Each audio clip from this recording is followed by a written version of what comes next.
149페이지가 됩니다.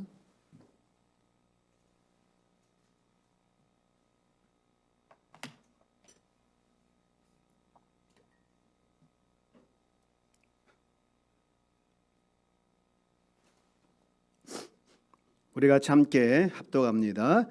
이틀이 지남에 예수께서 거기를 떠나 갈릴리로 가시며 친히 증언하시기를 선지자가 고향에서는 높임을 받지 못한다 하시고 갈릴리에 이르심에 갈릴리인들이 그를 영접하니 이는 자기들도 명절에 갔다가 예수께서 명절 중 예루살렘에서 하신 모든 일을 보았음이더라.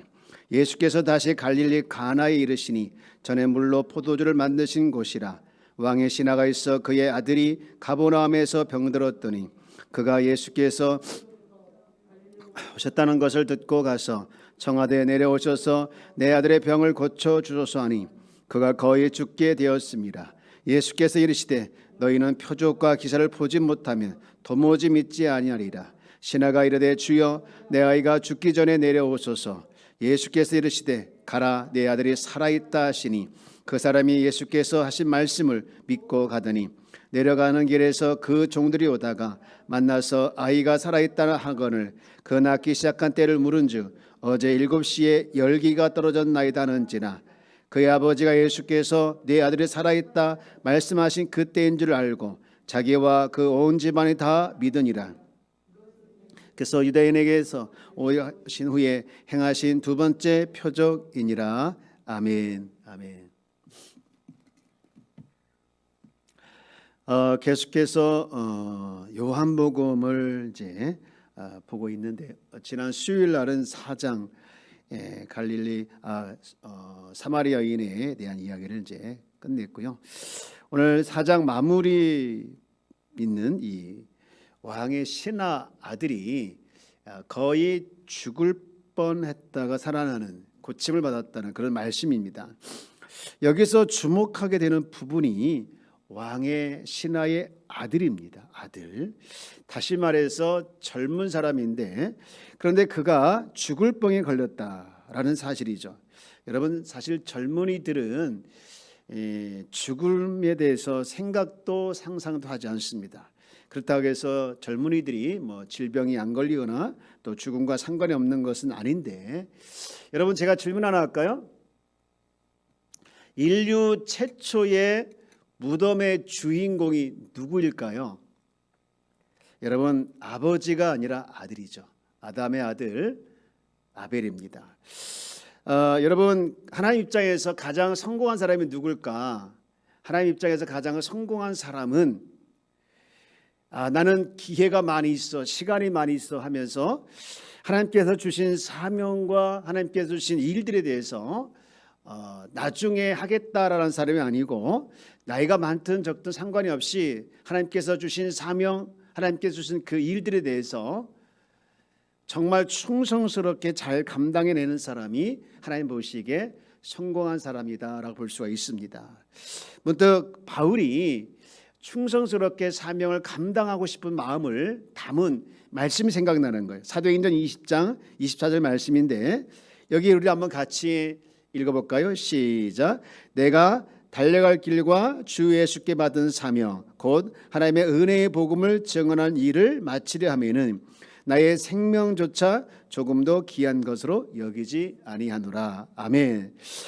사도행전 20장 24절 말씀은 제가 참 좋아하는 말씀입니다. 왜냐하면 제가 게을러질 때 또는 사명감이 약해질 때 그때마다 묵상하면서 제 자신에 대한 채찍을 하고 또 이 도전을 받는 말씀이 바로 사도행전 20장 24절 말씀이다 이렇게 볼 수 있는데요. 여러분 오늘 우리들은 무엇보다도 하나님께서 주신 사명을 잘 감당해 내려고 하는 그런 거룩한 욕심이 정말로 두 번째 가라면 서러울 정도로 여러분 안에 욕심이 많아지기를 또 놓치지 않기를 주의 이름으로 축원합니다. 아멘. 오늘 말씀은 자식이 고침을 받았다 그런 말씀도 있지만 그 아버지가 얼마나 자식이 고침받기를 원하는지 그 갈망 그 갈망이라는 포커스를 봤을 때 믿음이라는 것이 들어가죠. 그래서 오늘 말씀은 이 믿음의 관점에서 한번 보기를 원하는데요. 여러분, 믿음은 귀중한 겁니다. 할렐루야. 믿음은 세상을 이기는 것이고, 믿음이라고 하는 것은 산을 옮길 만한 것도 됩니다. 그리고 믿음은 이 시대마다 역사의 그 흐름을 바꾸게 하는 놀라운 힘이 바로 믿음에서 출발하는데, 그래서 우리 조상들은 그런 말씀을 했어요. 믿음의 조상들은 뭐라고 했습니까? 금보다 귀한 것이 믿음이다. 금보다 귀한 것이 믿음이다. 여러분, 믿음이 참 귀하죠. 그래서 저는 귀한 것이 믿음이기 때문에 사단은 그것을 알아요. 그래서 할 수만 있으면 성도들이 이 금보다 귀한 믿음을 갖지 못하도록 많은 걸림돌을 줍니다. 그래서 그 걸림돌에 넘어지게 만들어. 사랑하는 여러분, 믿음이 성장한다는 것은요, 평탄한 가운데 성장하는 것이 아니라 우리에게 뜻하지 않는 걸림돌이 올 때마다 그것을 하나하나 넘을 때 우리의 믿음이 성장할 수 있는 줄 믿습니다. 여러분, 그러면 오늘 말씀에서 이 믿음이라는 관점을 가지고 접근해서 오늘 우리에게 주는 믿음의 걸림돌이 무엇이냐라는 것을 생각해보고 이 걸림돌을 뛰어넘었으면 좋겠다, 그런 마음이 드는데, 세 가지 걸림돌이 있다 생각이 듭니다. 첫 번째 걸림돌은 다른 것이 아니라 예수님에 대한 지식이 피상적인 지식일 때 믿음의 걸림돌이 되더라고요. 오늘 44절 말씀을 한번 볼게요. 친히 증언하시기를 선지자가 고향에서는 높임을 받지 못한다 하시고. 여러분, 우리가 알아야 할 것이 하나 있는데, 예수님은요, 아무런 감정이 없는 분이다, 감정이 전혀 없는 분이다 라고 생각하시면 안 돼요. 더군다나 자기 자신이 이 대우에 대해서 무감각하거나 또는 아무런 반응을 안 보이는 분이거나 라고 생각하는 분으로 생각하면 오해입니다. 여러분, 히브리서 12장 말씀처럼 예수님은 그 많은 고난과 그리고 많은 모함과 그런 많은 무시에 대해서 아무런 반응을 안 보인 것이 아니라, 그것에 무감각한 것이 아니라 다만 참으신 것뿐입니다. 여러분, 이 말씀을 보면서 왜 이 말씀을 하셨을까? 선지자가 고향에서는 높임을 받지 못했을까? 이런 말씀을 했을까요? 여러분, 사실 4장에서 우리가 봤지만 4장 사마리아의 여인을 만나고 그 여인이 이제 복음을 받아들이고 그래서 전도하는 모습을 보면서 예수님이 너무너무 기뻤어요. 너무너무 기뻤어요. 배가 밥을 먹어서 배고픈 거, 밥을 먹어서 이 배부른 양식이 아니라 밥을 안 먹어도 배가 부를 정도로 그렇게 좋아하는 그런 모습을 예수님께서 수가성 여인에서 맞이했거든요. 그런데 그 지역 사람들은 어떤 모습을 보였습니까? 메시아임을 알았어요. 그런데 오늘 예수님의 고향에서는 전혀 그걸 보지 못한 것이죠. 그가 누구 집 자식이고 어떻게 자랐고 키는 얼마이고 뭐 건강은 어떻고 하며 등등 예수님의 겉모습에만 집중하고 겉모습만 알았지. 그리고 오늘 여기 보면은 이 갈릴리에 오셔서 예수님을 영접하지만 예수님께서 예루살렘에서 어떤 일을 행하셨다, 어떤 기적을 행하셨다, 그것을 보시고 영접한 것이죠. 또 이 왕의 신하도 마찬가지입니다. 왕의 신하 역시 그가 예수님을 맞이하고 예수님께 쫓아간 것은 많은 기적을 행하를 보면서 저분이야말로 우리 아들을 고칠 수 있겠다, 그런 마음을 가지고 찾아간 거예요. 그가 어디 출신이고 어떤 집안 사람이고 그리고 어떤 일을 행했고 어떤 기적을 행했고 라는 그런 피상적인 지식에 머물러 있었지, 저 사마리아 지방의 사람들처럼 그가 메시아구나, 그리스도구나 라는 것을 전혀 몰랐어요. 여러분, 우리가 성장하는 믿음이 있어서 걸림돌이 되는 것이 뭐냐? 내가 안다는 이 안다병입니다. 그거 알고 있어. 여러분, 신앙 중에 가장 못된 신앙이 무슨 신앙이라고 합니까? 모태신앙이라고 하죠. 모태신앙은 못된 신앙이라고 합니다. 여러분, 우리 중직자의 자녀들도 마찬가지죠. 교회에 대해서 잘 알고 있습니다. 심지어는 교회 역사도 알고 있는데 그 역사가 싸운 역사들, 부정적인 역사들. 여러분들, 너무나도 안다고 하는 분들의 이야기를 들어보면 많이 알고 있는 건 사실이지만, 그러나 정말 알아야 할 것을 모르고 알지 않아도 될 것, 이 피상적인 것에 너무 집착할 때가 있는 것이죠. 여러분, 우리가 이렇게 보면요, 전도하다가 많은 분들이 만나잖아요. 근데 그분들이 하는 얘기가 한결같이 나 안다는 거예요. 교회도 알고 예수도 알고 성경도 알고 하나님도 알고 다 안다는 거예요. 경험도 있다는 거예요. 그런데 교회는 안 간다는 거예요. 지금 러시아하고 우크라이나하고 지금 전쟁하고 있잖아요. 이 러시아의 옛날 소련의 독재자 스탈린이, 여러분, 어떤 사람이었습니까? 성경에 대해서 해박한 지식을 가지고 있었습니다. 신약성을 완전히 다 달달 외웠다고 합니다. 그런데 나중에 그가 십자가의 원수가 돼서 나라마다 자기 형상을 세워놓고 초상을 세워놓고 다 나를 신으로 받아들이고 신으로 믿어야 된다, 그런 사람들 있지 않습니까? 알고 있었지만 십자가의 원수가 됐던 거예요. 여러분, 우리가 성장하는데, 특히 믿음이 성장하는데 내가 어디서 훈련을 받았고 무엇을 공부했고 어떤 교회 출신이고 어느 목사님에게 배웠고, 여러분, 이것이 여러분의 신앙을 성장시키는데 물론 도움도 되겠지만 그것만 가지고 우리가 신앙이 성장한다라고 생각하면 안 돼요. 오히려 그것 때문에 진짜 알아야 할 것을 알지 않고 관심이 없을 때가 얼마나 많이 있습니까? 여러분, 그렇습니다. 우리가 가지고 있는 지식과 경험들이 믿음이라고 생각해서는 안 되는 것이죠. 오히려 이런 것들이 믿음의 걸림돌이 될 수 있다는 것이죠. 그런가 하면 두 번째 걸림돌이 뭐냐? 평탄함입니다. 평탄함. 이 말을 금방 들었을 때 와 닿지 않을 거예요. 여러분, 우리가 다 평탄함 좋아하지 않습니까? 아무 고난 없이 살아가는 걸 얼마나 좋아합니까?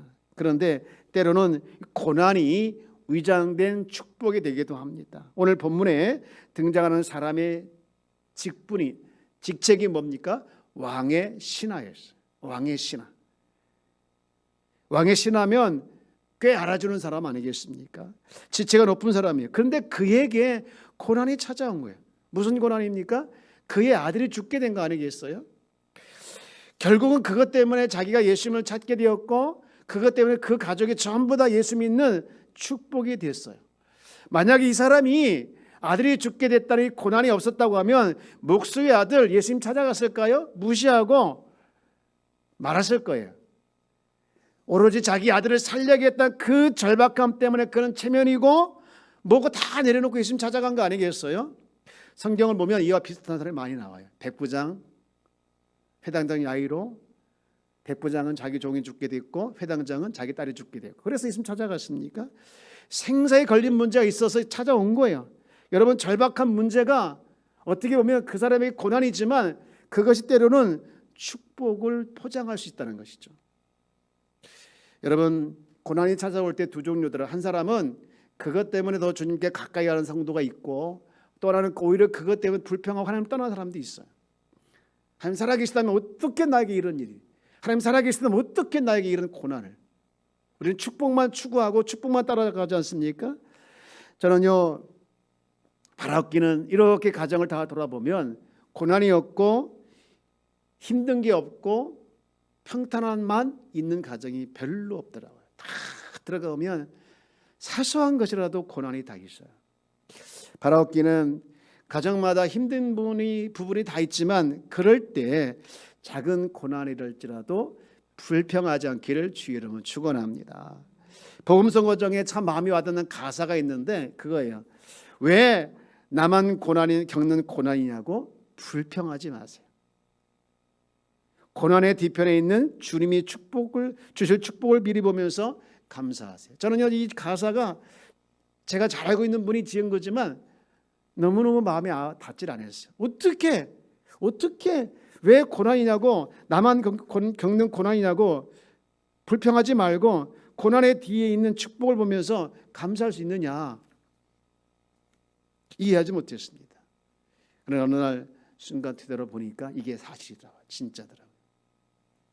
얼마 전에 저는 이 극동방송을 듣다가 저도 몰랐던 사실 하나 알게 됐는데, 이 전쟁을 통해서 새로운 무기들이 발달하고 전쟁을 통해서 새로운 어떤 이런 첨단 기술들이 많이 발생한다는 거예요.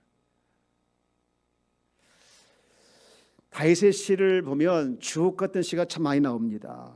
그런데 그 시들을 쭉 보면 시를 쓴 장소가 하나도 왕궁이라는 곳이 아니에요. 전부 다 광야예요. 만약에 그가 시를 썼을 때 궁궐에서 시를 썼으면 어떤 시를 썼을까 궁금하기도 한데, 오히려 그는 궁궐에 있을 때 죄를 짓기도 했지 않습니까? 오히려 그는 고난을 통해서 주옥 같은 하나님의 은혜를, 그리고 주옥 같은 시를 지어낼 수 있는 믿음이 전진하는 계기가 됐던 것이죠. 여러분, 집나가 탕자 잘 아시죠?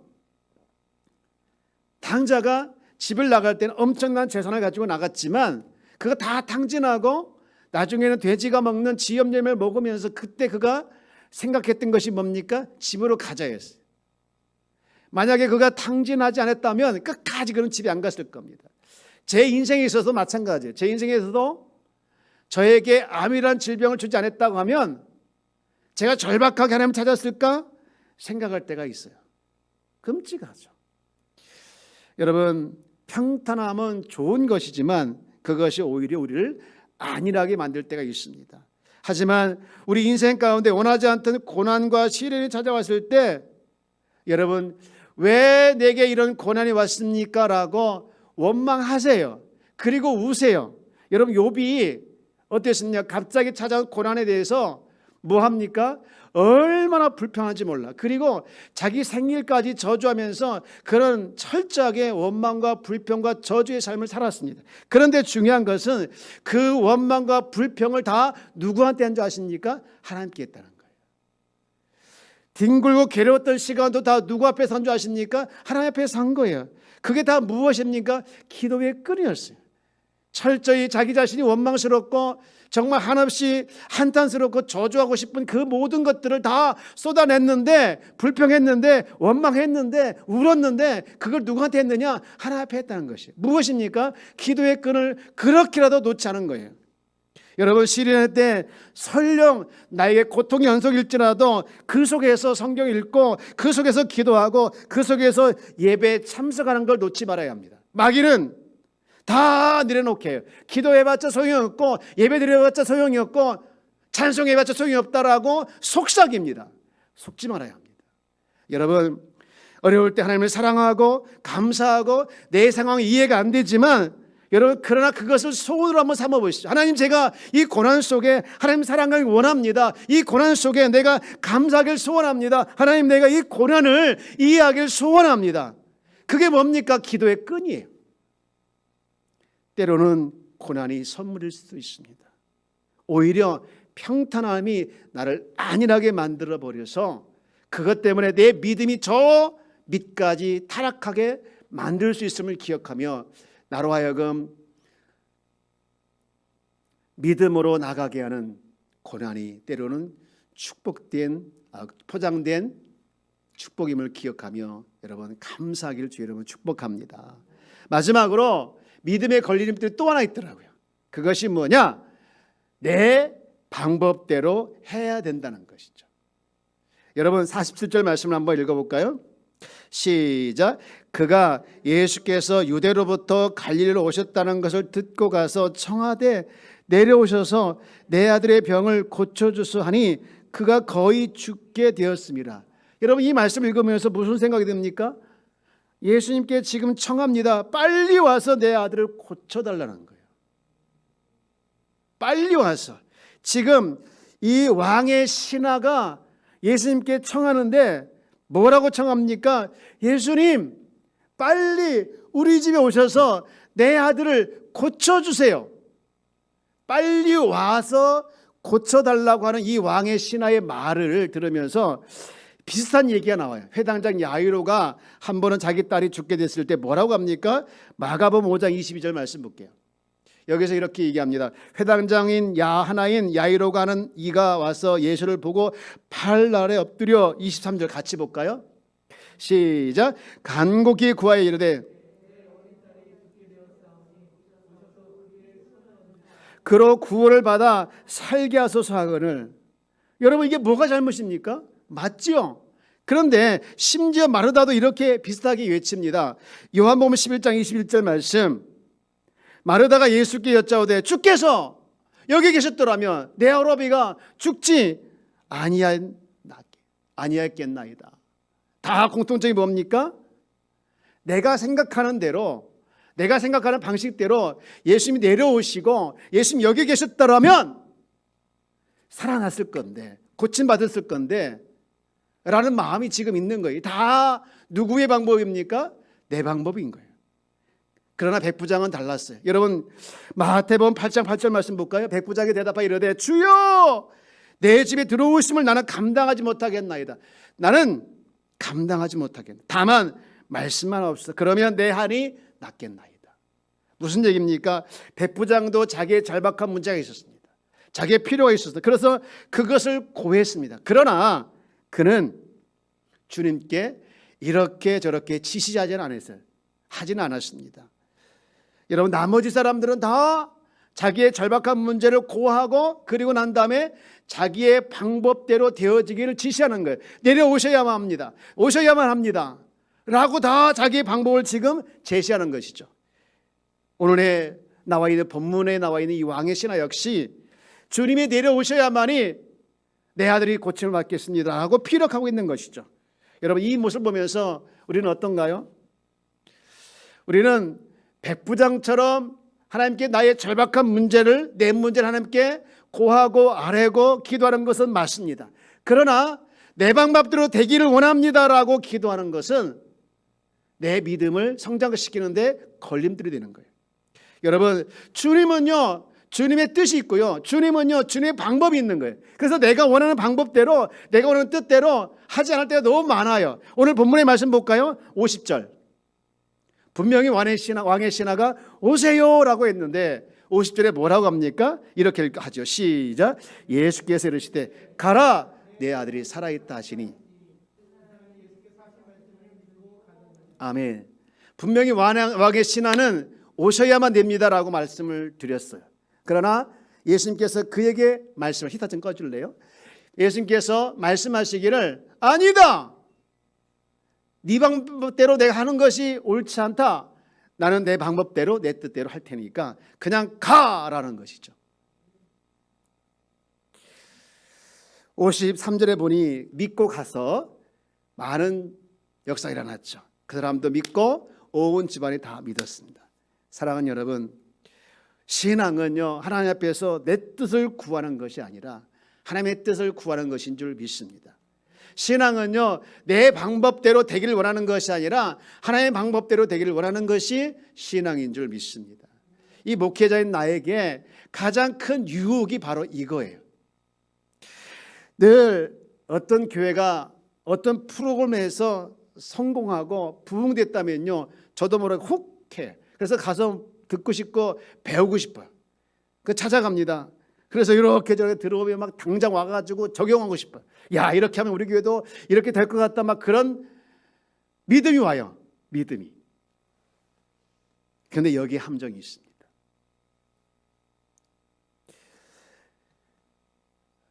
내 방법을 하나님의 방법이라고 포장해서 하려고 하는 함정인 거예요. 하나님은요 각각의 교회를 향하신 목적이 있고 그 교회를 향하신 목적대로 하고자 하는 프로그램들이 있는 거예요. 모든 교회가 한 교회의 방법이 다 통하는 것이 아닙니다. 어떤 교회가 성공했다고 반드시 우리 교회가 성공하는 것이고 어떤 교회가 실패했다고 우리 교회가 실패한 것이 아니라는 것이죠. 저는요 그때마다 막 갈등이 일어나는 거예요. 좋은데 활용하면 좋겠는데 하고 싶은데 이게 과연 하나님 뜻이고 하나님 방법일까 물어봐야 되는 것이죠.